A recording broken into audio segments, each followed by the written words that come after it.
In my coaching practice, I'm able to find and solve problems that my clients have had for decades, and this is how I do it. I've found my client almost always has the breakthrough hidden inside of them. Now, a classic precept of coaching is that you don't give your client the answer. You're not just supposed to tell them the solution to their problem right off the cuff. Most of us, when we're coaching a client, can probably come up with some ideas, solutions, some methods that might make a difference for them. That's not what I'm talking about. I'm not talking about giving advice. I'm talking about a solution that would totally transform my client's issue, problem, or life. And no piece of advice, no matter how deep and wise, is likely to offer that to a client. The solution to my coaching client's problems are hidden within my client. So I'll give you an example from a recent coaching session. Recently, a client of mine has found that she is unattracted to really great men that really are into her, that have, as she said, both feet in the game, so to speak. And she found that if a man is disinterested in her, or he's kind of aloof and probably not going to be a great fit, she falls head over heels in love with them. And so this was a problem, as you might imagine. I mean, it brings her to tears when she thinks about it, because she's thinking, wow, I'm never going to have a relationship with a man that loves me, because I only really fall in love with the men that don't love me. So after a little bit of digging, we discovered that this is really just fear, that there's fear about confronting real love in her life rather than just a relationship where she can connect but not really go very deep. So one of the resources that's been such a key tool in my arsenal of helping my clients is understanding how they're meeting or not meeting survival needs with various problems and issues and vehicles and areas of their life. When fear comes up for a client, a lot of times it's because they're uncertain about something. They feel a loss of control, or there's something unpredictable, something they haven't yet experienced, something new for them. And although that might be exciting, it can also be scary. Why? Because of the uncertainty. We all need certainty. So I was talking to my client about how that fear is likely due to a sense of uncertainty about actually being in a real relationship with a man that truly loves her. And she realized that indeed that was exactly the case. And so I knew I needed to find the solution within her, that she already had the solution. She already had a resource within her that would allow her to be courageous, strong enough to be in a relationship or to believe that this was possible. But instead of just telling her she should believe it, or instead of just asking her what would be a good belief to believe, I started hunting for experiences where she actually confronted risk, uncertainty, and did it with confidence and strength. And once again, coming back to survival needs, I also knew that the opposite of the certainty need is variety, and we all need variety also. It's also a survival need. So I started hunting for experiences that she had where she actually pursued things that were highly risky, contained a lot of variety, but she still did it. And so I asked her, hey, do you play games? Do you do any gambling? And I just was kind of hunting for things because I thought, this is an extroverted person. She very well might be trying some crazy things here and there that aren't relationship oriented, but they still give her access to the resource that maybe she needs to apply in relationships. And this is a really key distinction in the process of finding hidden resources within your coaching client. Your coaching client may not have the resource that they need in the context that they're talking to you about. Like maybe they're not very resourceful in relationships, like in this particular case, or they're not really resourceful with finances, or they're not really resourceful with their body, but there probably are other parts of their life, other areas on the wheel of their life where they're quite resourceful in the way that they need to be resourceful in that other area. So again, this is outside of relationships, but it's still applied if I could find something that would provide her that courage or that strength or that belief that she needed. And immediately as I asked the question, she said, oh yeah, I play a lot of games. I go and gamble, and I gamble with big money. And I'm like, oh, this is perfect. This is a gift here. That's gonna be the resource, because she was risking up to $1,000 in a weekend going and gambling, knowing that something very important like money, because money is important to this particular client, could be lost. I said, wow, that's a lot of money for somebody that cares about money. That's a big risk. That's a big loss. And so I started to ask her, how can you possibly do that? How could you possibly risk that repeatedly? And she paused, and she considered, and she thought about it. And the first answer is usually like, I don't know how I do that.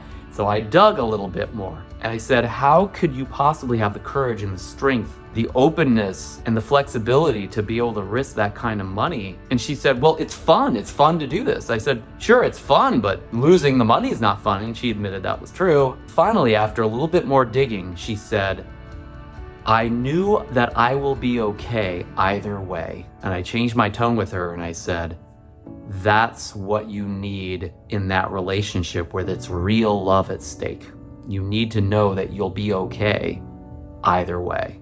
It might be painful along that road, losing love or losing money or losing whatever, but deep down you know you'll be okay either way. That's the missing resource. That's the missing belief that you need so that you can really play full out in a real relationship, not just dance with somebody that really doesn't want to dance with you. And that was a real miracle for my client. That wasn't just an aha moment. That wasn't just a cute insight. That wasn't just some nice advice that a coach gave her. That was a real in-depth breakthrough. And the reason that is such a breakthrough when I could do something like that with a client is not just that there was a good belief that they could come up with or a really great answer to the question of what will solve this issue. What's more powerful is that they themselves already had the resource and already had the experience of using that resource, maybe in a different area, but still had that experience. She already knew that that belief helped her be courageous. That belief allowed her to take risks. That belief made her feel okay, even when some things were a big loss on the other side. And so there's something that is mind-bending about applying a resource that someone has in one area to an area where they feel initially disempowered. And when they apply that and they start to blur the lines between those two contexts, things open up.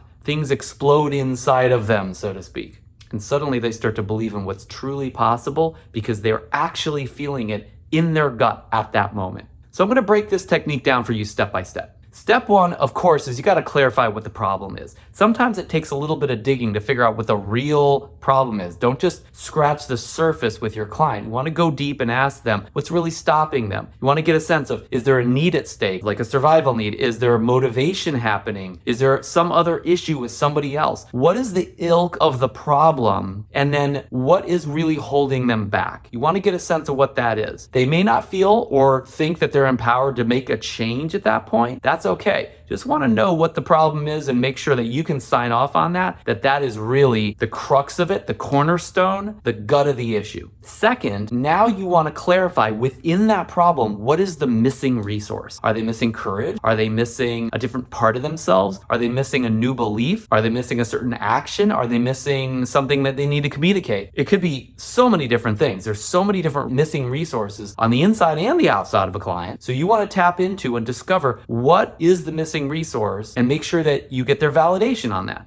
So when you're trying to find out what's really missing for your client, you might want to just ask them straight out, hey, what's missing for you in this area that would make a difference? What do you think if you had it, it would really change the game? What can't you do in this particular situation that if you could do it, it really would make it so we don't even need to talk about it anymore? Make sense? If you don't know what's missing, you don't know what solution to search for. Third, and this is where the real magic happens, what is a reference point within your client's life where they have access to that missing resource, that missing thing already? And your job as the coach is to collaborate with and partner with your client on finding that particular context, that particular reference, that particular memory, that particular area of their life. I mean, it could be a lot of different things, an activity, a relationship, an experience that they had or continue to have. And this is where the real art comes out, where it becomes a creative and collaborative process, an improvisation between you and your client to search and discover where those resources are already lining up. Some ways to consider finding the reference point or the context within which your client actually has that missing resource. First of all, just look logically. If you know your client really well, we're supposed to coach the client, not the problem, right? You may already have a sense of where those missing resources are located within your client. So you could use your own understanding and kind of prompt them with some leading questions. Beyond that, you could also just ask them, where have you already done that in your life? Where have you actually tapped into that courage or that strength or that belief? Or you could use a general question like I asked my client, do you do this kind of thing in any area of your life? What's a part of your life where you're this way? Make sense? Finally, and this is kind of a bonus, you can actually have your client tap into that resource in real time. Imagine that they actually feel the resource or experience that belief or whatever right at that moment, right in the session with you, and then have them actually, once they're in that state of mind, apply that in their mind at least to whatever it is where they've been held back, stopped, and have them imagine applying that resource to that issue. I'll give you another example. There's a client that I only worked with one time, and she brought up that she's making a change in her career to a career where she needed to achieve a lot, and she needed to really put, tens and tens of hours in. And she said, I'm not doing the work. I don't seem motivated. I don't know why. I mean, I'm really good at doing the work in other areas. And of course, my ears are pricking up here, thinking, okay, she's already got an area where she can do this work. And so I listened to her share a little bit, and I could hear this individual is very people oriented. This person is a part of a community. She talked a lot about how in her school she was helping her students, and she was a part of the Teacher Alliance, and she was very, very involved in her community. This other gig that she was getting into, this new profession, was more of a lone profession and didn't necessarily involve a lot of collaboration, at least initially. So I realized that her work ethic didn't fully apply when there wasn't enough peer pressure involved. There wasn't enough motivation from others from the outside. So I coached her to find a community of people that she could work with and motivate them and work with them on what they needed to do in order to achieve in that profession, and that she would be the Pied Piper going along with them, showing them what was possible, and that her primary job was not for her to achieve for herself, but to achieve for them,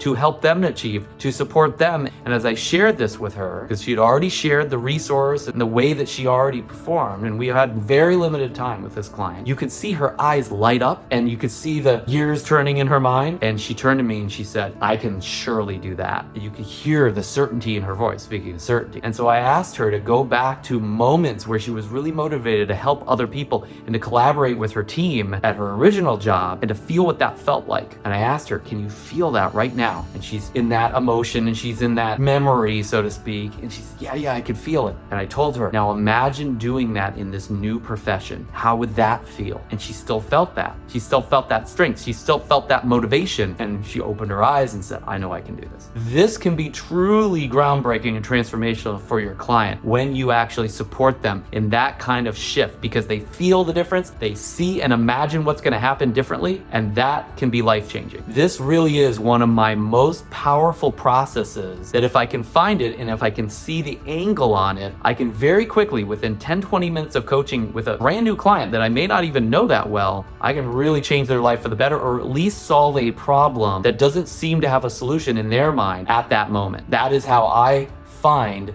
the hidden solutions to problems that have been lasting decades for clients without pushing them or adding my own ideas to the mix, having them find their own solutions that are going to be the most compelling, inspiring, and ready-made for them because they're the ones with the solutions. This is just one aspect of how I've transformed thousands of lives over the last couple decades. If you want to get a quick overview of the entire process, check out this video here. And if this technique and approach made a difference for you, put in the comments how it made a difference and what you've used it for. Like this video if it made a difference, and subscribe if you'd like to see the next video that I post. I post these generally about weekly. Hit the bell for the notifications, all that stuff, and I'll see you there.